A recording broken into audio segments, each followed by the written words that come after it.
Dando inicio a esta jornada, agradecerle a Pablo por la invitación y la introducción. Me hace honor que me haya presentado él. Y como lo mencionó, pues el tema a tratar ahora lo he titulado Geotermia Comunitaria, un camino fundamental para el desarrollo social, experiencias en Colombia y El Salvador.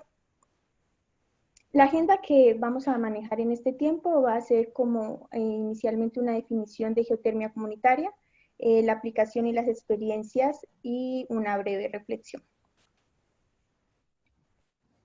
Temas de la actualidad, como el cambio climático y el papel del medio ambiente en el desarrollo social y económico, han variado drásticamente a lo largo de la historia. Al inicio de la creación de la Organización de las Naciones Unidas, estos temas no supusieron la principal preocupación para la organización. Es más, los primeros 23 años de conformada, sus actuaciones medioambientales se limitaban únicamente a actividades operacionales, principalmente por medio de la Organización Meteorológica Mundial. En 1949 ya como que se empezó a hablar sobre el tema y el uso de y el agotamiento de los recursos naturales. Sin embargo, el enfoque era más de cómo gestionarlos en beneficio del desarrollo económico y no más bien sobre cómo conservarlos. No fue hasta 1968 cuando los principales órganos de las Naciones Unidas consideraron seriamente las cuestiones medioambientales. En 1972 se llevó a cabo la primera cumbre de la Tierra, como la Conferencia de las Naciones Unidas sobre el Medio Ambiente, donde se empezaron a hablar por primera vez sobre cambio climático. 15 años después, en el informe Nuestro Futuro en Común, se define por primera vez el término desarrollo sostenible, como aquel que garantiza las necesidades del presente sin comprometer las posibilidades de las generaciones futuras para satisfacer sus propias necesidades. Es aquí cuando se incluye la protección y conservación del medio ambiente como uno de los 3 pilares fundamentales para la existencia del desarrollo. Ante esta breve introducción sobre cómo ha sido la interacción de estos 3 pilares, doy un pequeño salto en el tiempo y en el año 2015, pues todos los miembros de las Naciones Unidas aprobaron 17 objetivos como parte de la Agenda 2030 para el Desarrollo Sostenible, la cual constituye un llamamiento universal a la acción para ponerle fin a la pobreza, proteger el planeta y mejorar la vida y perspectivas de las personas en todo el mundo. Perdón. Aquí quiero hacer un paréntesis y pues creo que cada vez que me dan la oportunidad de presentar cómo estamos trabajando acá en el Cauca, me ha importado enseñarles a todos sobre nuestro departamento, sobre el macizo colombiano. En esta oportunidad pues les traigo imágenes inéditas de la fauna y flora del departamento del Cauca, tomadas por mi hermana de 12 años, Paula Sofía, y también algunos paisajes desde el macizo colombiano. Entonces, espero pues también las aprecien dentro de esta presentación. En este diagrama de Venn se puede observar los 3 pilares fundamentales del desarrollo sostenible, el cual pues como ya mencioné busca el equilibrio entre el crecimiento económico, el cuidado del medio ambiente y el bienestar social. Es importante que nos familiaricemos con el término desarrollo sostenible y conocer cómo empezaron a interactuar estos 3 pilares. Sin embargo, en esta jornada nos vamos a concentrar en el pilar social. Entonces, preguntémonos, ¿qué herramientas tenemos nosotros como simples mortales para garantizar que desde nuestras distintas profesiones y enfoques exista bienestar social? Hagamos zoom a la parte, a la parte social en el desarrollo sostenible. Se podría decir que desarrollo y bienestar son 2 elementos fundamentales al hablar de progreso y cambio social. Podríamos decir que el desarrollo es el proceso, el camino que vamos a seguir, mientras que el bienestar es el objetivo, lo que estamos buscando. En este marco, pues para responder y entender con qué herramientas contamos desde los diferentes sectores sociales para poder llevar a cabo un óptimo desarrollo social que nos conlleva a obtener bienestar social, he citado un fragmento de mi libro favorito. En El olvido que queremos, Héctor Abad Hijo nos cuenta sobre su papá, un gran médico colombiano, y cómo él ejercía la medicina. Entonces, abro comillas. A veces íbamos más lejos, a algunos pueblos, y con nosotros iba también en ocasiones el decano de arquitectura de la Universidad Pontífica, el doctor Antonio Mesa Jaramillo. que se encargaba de enseñar a hacer con buena técnica los tanques de agua y a llevar tuberías hasta las casas, porque el agua potable era lo primero. Después venían las letrinas, o si era posible, el trabajo de alcantarillado que se hacía los fines de semana por acción comunal. En este fragmento se resaltan dos herramientas importantes que garantizan que exista desarrollo social. Estas herramientas son la medicina comunitaria y la ingeniería comunitaria. O sea, desarrollar ingeniería con la comunidad, desarrollar medicina con la comunidad. En este sentido, y para el tema pues, que nos congrega aquí hoy, la herramienta fundamental que debemos utilizar para generar desarrollo social es la geotermia comunitaria, o sea, desarrollar geotermia con y para la comunidad. Este término aún no se encuentra en ninguna literatura de la que tenga conocimiento, ya que apenas estoy tratando de implementarlo. Pero el objetivo de la charla de hoy es que terminemos la agenda entendiéndonos y familiarizándonos con su significado.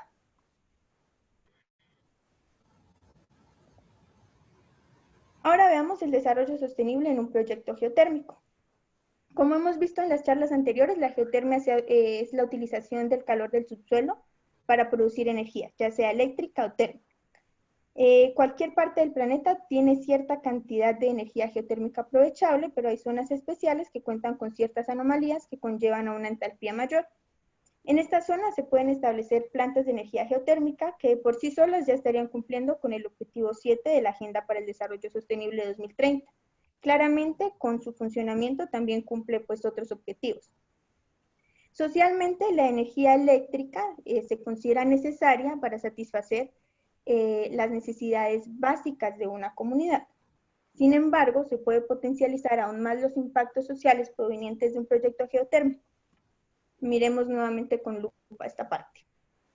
Entonces, el uso de la energía geotérmica puede ser más eficiente si aprovechamos el fluido geotérmico remanente de una planta eléctrica en sus diferentes etapas de calor para otros aprovechamientos. Por ejemplo, plantas de refrigeración, procesamiento de alimentos, calefacción de edificios, invernaderos y hasta piscicultura.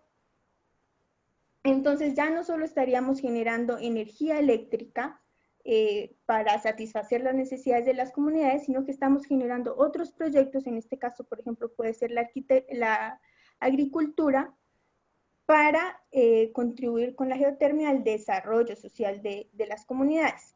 Saliéndonos de este esquema y pasando a un caso real, en el año 2012, en Kenia, se realizó un estudio donde planteaban la posibilidad de utilizar uno de sus pozos para hacer el secado de productos agrícolas, la calefacción de invernaderos, purificación de miel, incubación de aves de corral, instalación recreativa de sauna a vapor y la prestación pues, del tan anhelado servicio de agua potable.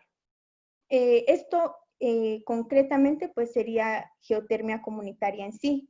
Sin embargo, pues está el interrogante de si estos proyectos van a ser aceptados y van a ser queridos por la comunidad. Esta pregunta es la que hace que nos planteemos uno de los proyectos que les voy a socializar el día de hoy. Las experiencias sobre implementación de geotermia comunitaria que les quiero compartir hoy se llevaron a cabo en 2 países de Latinoamérica, con riquezas geotérmicas similares, pero con contextos de desarrollo de proyectos geotérmicos muy distintos. Primeramente está el proyecto en Colombia sobre geotermia en el Cauca, departamento en el cual vivo y el cual inició desde el año 2017. Para los que no estén familiarizados con el departamento, se encuentra aquí al suroccidente de Colombia. Vale destacar que actualmente la matriz energética de Colombia no cuenta con ningún aporte realizado por geotermia, o sea, no contamos con plantas geotérmicas en el territorio. Por otra parte, se encuentra el proyecto titulado Propuesta Metodológica para la Aceptación Social de Proyectos Geotérmicos de Usos Directos, el cual tuve la oportunidad de realizar el segundo semestre del año 2019 mientras cursaba el diplomado en geotermia para América Latina. Colombia y El Salvador se encuentran dentro del Cinturón de Fuego del Pacífico, lo que hace que los 2 países cuenten con una gran riqueza volcánica. Localmente, el departamento del Cauca ocupa el 4º puesto a nivel nacional en cuanto a manantiales termales registrados por el Servicio Geológico Colombiano. Esta misma entidad nos dice que dentro del territorio caucano poseemos 14 volcanes entre activos e inactivos. De esos 14 volcanes, el Servicio Geológico Colombiano le hace cualquier seguimiento a los 3 más activos, que son el volcán Puracé, el volcán Nevado del Huila y el volcán Sotará. Como se puede observar en la gráfica de pastel, el enfoque de los estudios realizados por el Servicio Geológico Colombiano van hacia el volcán Puracé. Podemos observar que el volcán Sotará tan solo tiene un 3% de estudios realizados y datan del año 1997. En cuanto a riquezas geotérmicas en El Salvador, según National Geographic, en el país hay 170 volcanes.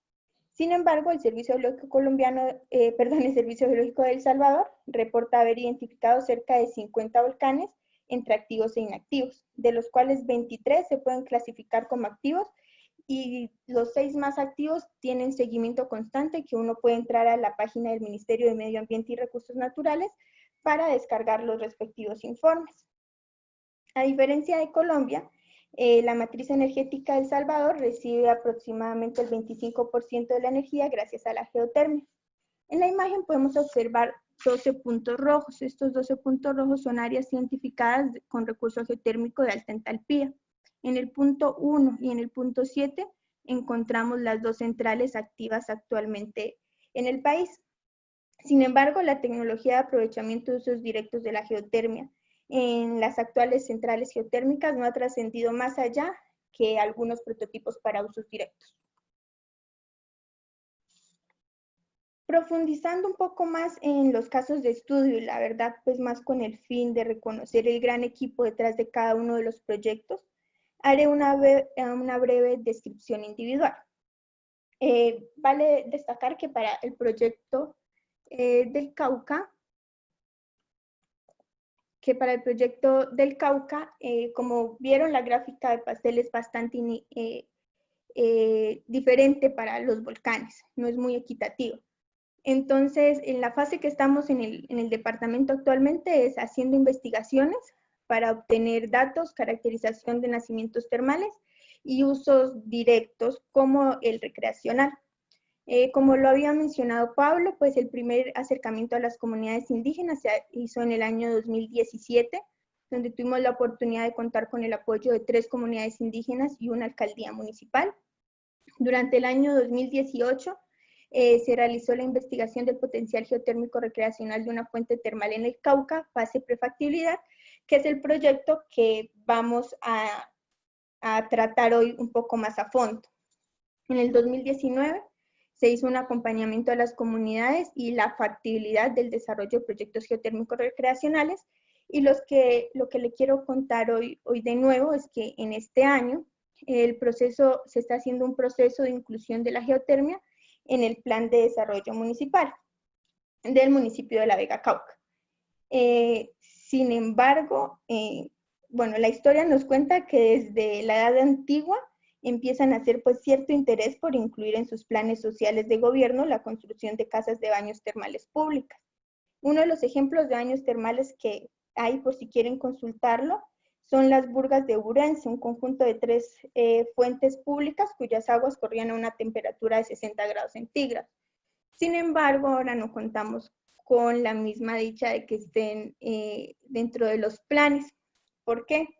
Porque el principal reto que hemos encontrado ahora para hacer de la geotermia parte del Plan de Desarrollo Municipal es que a nivel nacional, en el KTP, que es el Kit de Planeación Territorial, no se encuentra ningún indicador específico para esta área. Sin embargo, con el equipo de trabajo se logró identificar 2 sectores con sus respectivos indicadores en los cuales queremos hacer encajar la geotermia. Este plan pues, de gobierno municipal está en la etapa de debate y aprobación, por lo que esperamos en una próxima ocasión hablar única y exclusivamente de esta experiencia. Como pueden observar, cada una de las etapas ha sido apoyada y acompañada por un gran equipo multidisciplinario, incluyendo, por supuesto, y de primera mano, pues la comunidad. Entonces, como mi objetivo es agradecer y resaltar el trabajo de cada uno de ellos, he querido adjuntar algunas fotos de algunos momentos importantes en este proyecto.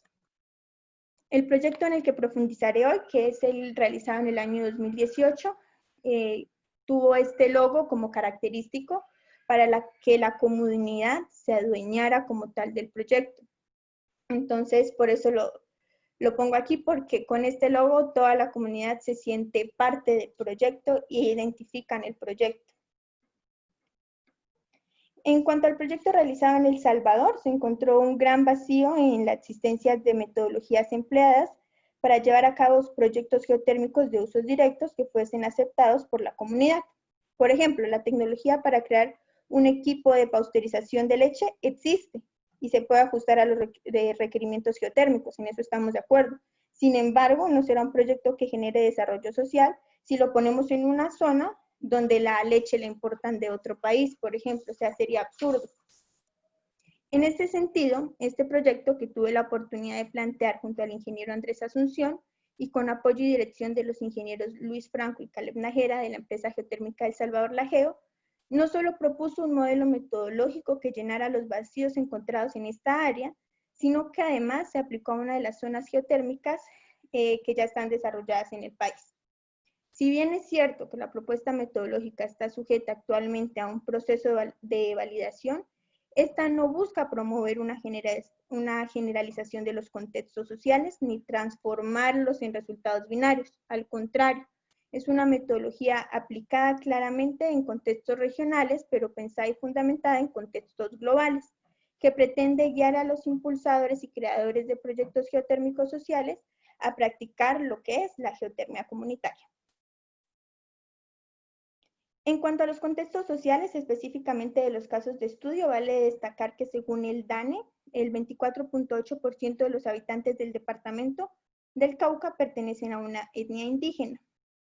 Estas etnias indígenas están en las faldas de los 3 volcanes que les hace estudio el Servicio Geológico Colombiano. Este proyecto, como ya lo mencionó Pablo también, se trabajó con el Cabildo Indígena de Huachicono, que pertenece al municipio de La Vega, Cauca.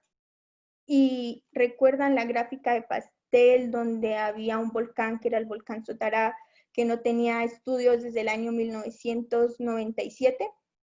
Pues esta comunidad se estableció a las faldas de este volcán. Entonces empezamos con un reto porque no teníamos ningún dato conocido de esta zona. Lo interesante y lo bonito que tiene este proyecto es que a partir del primer acercamiento que hicimos en el año 2017, en el 2018 fueron ellos los que nos buscaron y nos solicitaron que siguiéramos con este tipo de proyectos. En cuanto al contexto social de la zona de estudio en El Salvador, en la gráfica de pastel se muestran datos obtenidos en campo sobre las principales fuentes de ingresos económicos en los hogares, donde podemos concluir que hogares que dependen de trabajos informales, negocios en sus hogares o cultivos, o sea, el 58% de las residencias, podrían resultar beneficiados por la implementación de cualquier proyecto geotérmico de uso directo. Por cuestiones de compromiso de confidencialidad con la empresa, no puedo especificar en qué zona geotérmica se hizo, pero estos datos son reales y describen las características de contexto social de la zona. Aquí se me olvidaba, les presento a Sori. Sori es un niño que es la imagen del proyecto en el Cabildo Indígena de Huachicono. Yo solo espero que cuando Sori llegue a ser gobernador hayamos por lo menos concluido el primer proyecto. En cuanto a los retos que se nos presentaron en cada uno de los proyectos, vale destacar que en ambos tuve la oportunidad de estar durante todo el trabajo de campo. Entonces, aquí les presento una imagen en planta de lo que es la zona del municipio de La Vega, Cauca, Resguardo Indígena de Huachicono, y creo que el primer reto es evidente. En el punto rojo es donde está el nacimiento termal. Vemos que lo cubre el río Huachicono. Entonces, no existía la certeza de que ahí hubiese un nacimiento termal, sino que era la sensación de la gente cuando entraba al río y miraba que estaba un poco más cálido que en la otra área del río, que está más o menos 4 grados centígrados, Entonces, eso despertó la curiosidad. Entonces, aquí ya hay un reto porque teníamos intervención de una fuente hídrica, en este caso el río Huachicón. Esta imagen la tomé del estudio topográfico que hicimos. Ese estudio topográfico se hizo con dron. Entonces, también dentro de las experiencias que nos tocó, por ejemplo, es que 8 días antes de hacer el estudio, hicimos una reunión para socializar a la comunidad de qué aparato pues se iba a volar, para qué servía, se hicieron algunos ejemplos, porque podríamos correr el riesgo de que alguien se sintiera amenazado con el dron y fácilmente podía sacar su escopeta y pues arruinarnos el equipo. Otro de los retos es que el río no solo cubre el nacimiento termal, sino que además separa 2 zonas territoriales. De este lado tenemos el municipio de La Vega Cauca, resguardo indígena de Huachicono, mientras que de este lado tenemos el municipio de Sotará, resguardo indígena de Río Blanco. ¿Qué pasa con los cabildos indígenas en Colombia? El periodo del gobernador dura solo 1 año. Entonces, ustedes saben que el proceso de proyectos geotérmicos es bastante lento. Entonces, y si empezamos desde esta parte de caracterizar las fuentes termales, pues nos va a tardar mucho más tiempo. Entonces, una de las condiciones pues que ponía la zona de acá del resguardo indígena era que se contara solo con los recursos que hay en esta zona, aclarando pues que de esta parte también hay recursos geotérmicos importantes que aún no están caracterizados. Entonces, implicaba solo hacer uso de los recursos que existieran en esta zona. En cuanto a los retos presentados en el proyecto en El Salvador, creo que el tiempo no era nuestro mejor aliado, ya que teníamos que para una muestra aleatoria simple, con un nivel de confianza del 95%, teníamos que llegar a 260 hogares y teníamos 1 semana.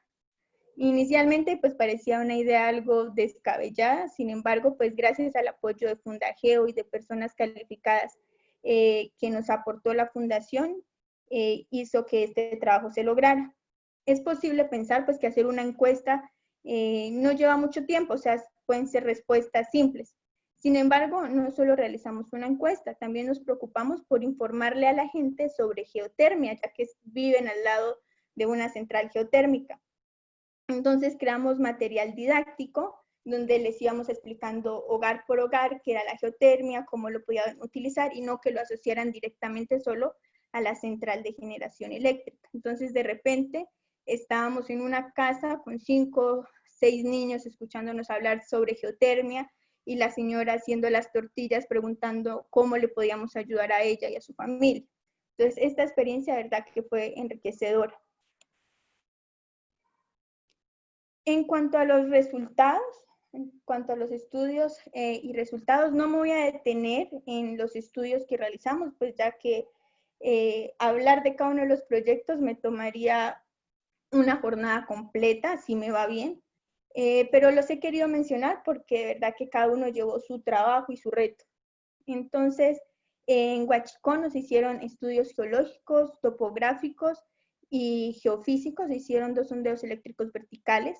Se hicieron estudios geoquímicos y aquí el reto era bastante grande porque Huachicono, para ubicarlos, queda a 5 horas de Popayán, sin embargo solo iba un bus al día, entonces prácticamente tocaba tener un transporte solo para las muestras químicas porque no podían estar en el laboratorio 24 horas después. Entonces esto de verdad que presentaba un reto bastante grande en cuanto a logística también. Se hicieron estudios hidrológicos e hidráulicos con estaciones meteorológicas de la zona. El estudio hidrológico, como ven, aquí ya habíamos podido subsanar lo que era que el río invadiera como tal el nacimiento termal. Se detectó que en esta zona estaba el nacimiento termal. Este encauzamiento se hizo para poder realizar el aforo volumétrico, se hizo con concreto ciclópeo debidamente diseñado, pero presentábamos un grande problema para saber la altura del muro, porque entonces preguntábamos pues hasta la crecida del río, no había ningún registro, entonces la gente de la zona nos decía, no, ingenieros, es que tal año que fue la mayor crecida, el agua subió hasta este punto. Entonces respecto pues a esas indicaciones pudimos hacer este encauzamiento. No se tocó ninguna parte del nacimiento termal y ahí se hicieron las mediciones. Lo más importante de este estudio fue que se incluyó a la comunidad. Entonces se le enseñó a ellos a tomar la temperatura, a tomar datos, a hacer el aforo. Ya con estos datos se pudo hacer un modelo geotérmico conceptual, pero solo del punto, vale aclarar. Pero de verdad que ellos se tomaron muy a pecho esta labor, era súper gratificante ver el interés, ver cómo iban 1 o 2 veces al día a tomar la temperatura, cómo lo registraban. Entonces fue un proceso bastante bonito. Al final de este proyecto se les entregó a ellos una página web donde suben datos del nacimiento termal para ir creando pues la propia base de datos. En cuanto al proyecto en El Salvador, vale aclarar que la propuesta metodológica no solo se pensó, como ya había dicho, para contextos donde existieran plantas geotérmicas, inclusive esta metodología es la que estamos utilizando en Colombia en estos momentos. Esta se dio en 4 etapas. La etapa 1, que es identificación de las fuentes de calor, en esa nos encontramos en estos momentos en Colombia. La etapa 2, determinación del área de influencia. La etapa 3, identificación de las necesidades de las comunidades. Y la etapa 4, determinación de la factibilidad. Estas propuestas que ven aquí fueron lanzadas directamente por la comunidad de cada cantón. Entonces, como se puede observar, por ejemplo, en todos los cantones había gran interés por un proyecto para incubación de huevos. Esto fue bastante interesante después de aplicar toda la metodología, hacer análisis estadísticos. Estos resultados pues fueron los finales. Como les digo, por confidencialidad por la empresa, no puedo referirme directamente a ellos, pero sí quería mostrarles algunas de las ideas que salieron a hablar con la gente y preguntarle, disculpe, ¿usted para qué necesita el calor diariamente? ¿En qué le podemos ayudar desde la parte de la ingeniería? También para ellos se plantearon prototipos en ES, donde tuvimos en cuenta el flujo másico, que no se modificaba, la temperatura de la fuente de calor, que en este caso sería una tubería de la central geotérmica, y para ver cómo varía, para ver si teníamos problemas de incrustaciones, por ejemplo, se programó estos prototipos NS. Entonces, por ejemplo, les presento el de tilapias, porque este es un caso bastante particular, porque nos lo pedían en cantones, listo. Queremos que haya cultivo de tilapias. Pero íbamos a revisar fuentes hídricas cercanas y el cantón apenas y se abastecía con agua para ellos, para el uso humano. Entonces, nosotros no podíamos poner un proyecto de este tipo en lugares donde no existe el recurso hídrico. Este es un ejemplo donde se muestra que la temperatura no variaría en la tubería. Este diseño, en la literatura encontramos que se necesitaban 33.34 kilowatts para un cultivo de aproximadamente 250 tilapias. Estos fueron unos de los resultados que se obtuvieron, donde se hacían mapas de emplazamiento y la zona en verde identificaba zonas bastante factibles para llevar a cabo, en este caso, pues sería el proyecto de las tilapias. O sea, en esta zona estamos garantizando factibilidad técnica, factibilidad social y se está garantizando también factibilidad operacional, porque tuvimos en cuenta que las pendientes del terreno no fueran bastante dramáticas, que hubiesen vías de acceso, que la temperatura de la tubería de conducción fuera apta, entre otros aspectos. Para finalizar, yo creo que la principal reflexión que les puedo compartir de estos proyectos es que, en definitiva, la geotermia comunitaria pues, es un camino fundamental para que podamos generar desarrollo social y, por ende, bienestar social. Específicamente, notamos que nos enfrentamos en 2 contextos diferentes, pero que desde los 2 contextos se puede potencializar la parte social. En el Cauca, por ejemplo, partimos del impulso de la comunidad para generar desarrollo sostenible, mientras que en El Salvador ya hay un proyecto que genera desarrollo sostenible y cumple con objetivos de la agenda para el Desarrollo Sostenible de 2030, pero hay aún una parte en gris que se puede seguir trabajando para que estos proyectos generen aún más impacto social. Finalmente, y qué pena si he corrido un poco, pero es demasiada información que quería abarcar, quería pues dedicarle tiempo a explicar de dónde nace el término de geotermia comunitaria para que lo empecemos a emplear, pero aún más importante para que lo practiquemos. Espero haber sido clara, espero no haberlos dejado como este pajarito con todo al revés. Quienes gusten el trabajo escrito de la prefactibilidad del Cabildo Indígena de Huachicono, con mucho gusto me escriben, se los hago llegar. Si desean alguna clase de apoyo en cualquier proyecto, siéntanse en la confianza de escribirme o llamarme, que de cualquier manera me encantaría seguir incursionando pues en este campo.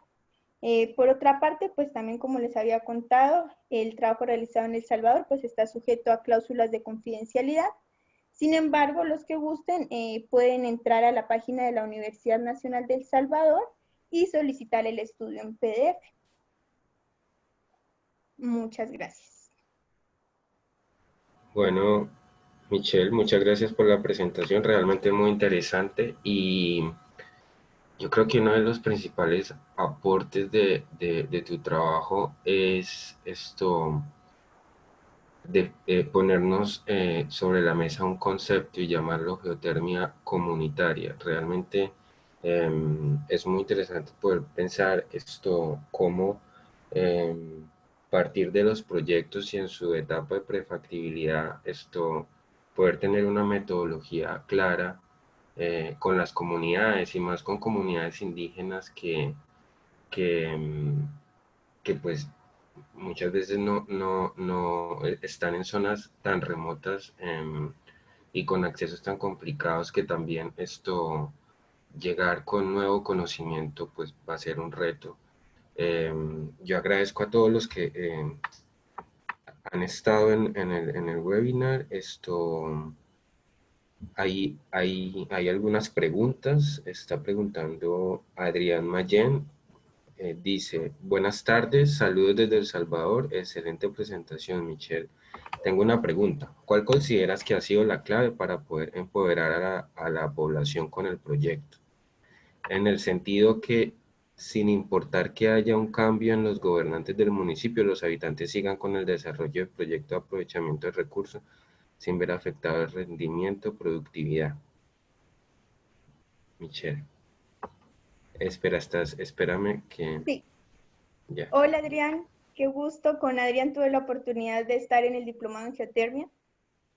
Justo esta semana cumplíamos un año de iniciar esa aventura, así que muchas gracias por la pregunta. De los principales retos, pues como ya les dije, es muy difícil tratar de darle continuidad a proyectos cuando tenemos solo un año de un gobernante y va a depender del pensamiento del otro gobernante, del que viene en turno. Una de las ventajas que hemos tenido de empoderar a la comunidad es que el gobierno local como alcaldías sí tiene un periodo de 4 años. Entonces, por este aspecto, siempre en la administración pasada y en esta administración siempre se ha querido incluir la geotermia y siempre nos han destinado recursos para investigaciones científicas como pues la que pude realizar. Entonces yo creo que empoderar a la gente viene desde hablarles desde la edad de Sori, que como les digo es la imagen del proyecto, para que ella crezca también con la idea de que tiene en su territorio una gran fuente de ingresos económicos. Tal vez me faltó aclarar, por ejemplo, que dentro de las fuentes de ingresos económicos del Cabildo Indígena Huachicono está la agricultura.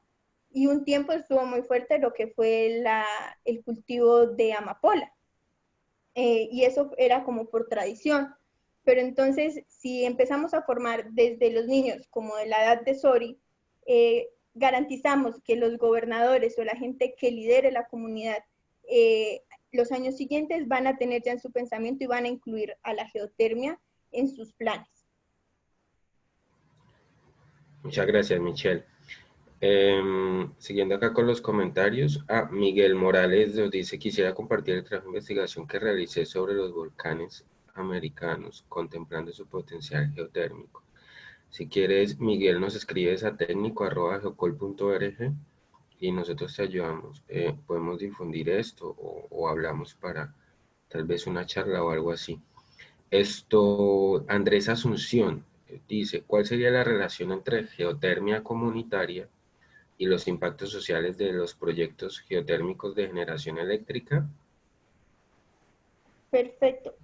Andrés, como se pudieron dar cuenta, pues acompañó, hace parte del proyecto en El Salvador. El término de geotermia comunitaria apenas lo estoy ingresando a los dos proyectos, eh, por lo que hacer, como les dije, geotermia por, con y para la gente, eso sería geotermia comunitaria. Entonces, si en El Salvador nos preocupamos porque, listo, ya tenemos centrales geotérmicas, pero ahora hablemos con la comunidad, escuchémoslos, preguntémosles cómo podemos poner la geotermia, voltearla de que solo es una empresa a que es un recurso que tenemos nosotros, que vivimos sobre él literalmente.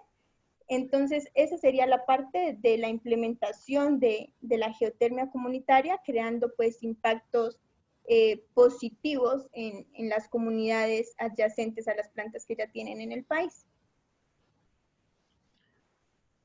Sí, hay que tener en cuenta que acá en Colombia la gente de Check EPM ha estado haciendo un trabajo, Michelle, con las comunidades y no solo pensando en la generación eléctrica de la planta, están pensando a una generación a escala de cómo poder implementar otros proyectos que beneficien a la comunidad y eso lo que uno ve cuando en los ejercicios en lo que han mostrado es como esa participación, demostrar ese beneficio de uso directo de la comunidad, involucra a la comunidad realmente en que una, una planta de generación eléctrica se pueda llevar a cabo, porque pues suena como un impacto mucho mayor y la comunidad tal vez pueda ser más escéptica a ese tipo de proyectos de mayor escala. Sí, esta conclusión también la vimos en la charla que dio Sofía. Por ejemplo, ella nos decía, entre más temprano la comunicación con las comunidades, mejor. Entonces, eso pues se ha visto reflejado en todos estos proyectos que hemos tratado de socializar, que entre más temprano la comunicación va a ser mucho mejor. Y pues en el caso de El Salvador, que ya tienen centrales geotérmicas, pero pues que tienen en la idea de crear nuevas, sería como empezar desde ahí, desde la geotermia comunitaria. Gracias, Michelle. Anderson Zavala dice, buenas tardes, bonita experiencia. En cuanto a las experiencias obtenidas mediante los trabajos de campo, ¿son las comunidades muy receptivas a este tipo de proyectos o todo lo contrario? Ok, Anderson, muchas gracias. Encontramos de todo, ¿no? Como en todo lado. No podríamos generalizar si la comunidad es receptiva o no. Lo que sí podría concluir es que depende de cómo le transmitamos el conocimiento a nosotros. Entonces, sí tenemos que ingeniárnoslas para hacer herramientas que ellos perciban dependiendo el contexto y lo más importante, no rendirnos hasta ver la cara de que todos entendieron, de que ya saben lo que es geotermia por lo menos. Y también pues se hizo un proceso dentro del Cabildo Indígena de Huachicono y se sigue haciendo porque no los podemos soltar de la mano si queremos, como les digo, que los proyectos sigan. Entonces, en conclusión, no podría generalizar porque todo va a depender, pero el papel más importante lo tenemos nosotros en cómo hacemos las cosas, cómo hacemos los proyectos y cómo nos las ingeniamos para que la comunidad entienda estos conceptos y estos proyectos. Bueno, listo, Michelle. Aquí un comentario de Fernando Rivas Cruz de México. Dice, excelente presentación, felicidades. Recientemente en México se está introduciendo el término de sistemas energéticos rurales sustentables. Y veo que la presentación de Michelle tiene mucha relación con estos nuevos conceptos para México. Sí, Sí. muchas gracias. En enero tuve la oportunidad de ver un curso sobre usos diversos de la geotermia, como le llaman en México, como a los usos directos. También bastante interesante y eso abre mucho la mente sobre los alcances de este tipo de proyectos. Ujú. Bueno, comentarios de muchas gracias. Sí, Michelle, nada, pues es importante saber este trabajo de Michelle y saber que Michelle es un miembro o ha estado participando en AgeoCall mostrándonos estos trabajos y pues que cualquier cosa ahí sabemos que podemos contar con ella cuando se trate de trabajo con las comunidades y tener en cuenta que tenemos un lujo en Colombia, tenemos comunidad indígena teniendo iniciativa por la geotermia. Creo que para un momento de estos en el que se está empezando a despertar interés por la geotermia en el país, es importante que aprovechemos este tipo de proyectos donde la comunidad toma la iniciativa para que el día de mañana nos ahorremos muchos problemas que tienen que ver con la participación de las comunidades, de la ciudadanía, en cuanto a la aprobación de proyectos a gran escala. Entonces, gracias a todos por haber participado. Gracias, Michelle, por tu disposición, por haber viajado hasta Popayán para darnos esta presentación. Muchas Y gracias. nos vemos dentro de 8 días. Va a haber otro webinar para hablar de Cerro Pabellón y las experiencias que tuvieron en Chile con esa primera planta en Sudamérica. Que estén muy bien a todos. Hasta luego. Muchísimas gracias a todos. Adiós.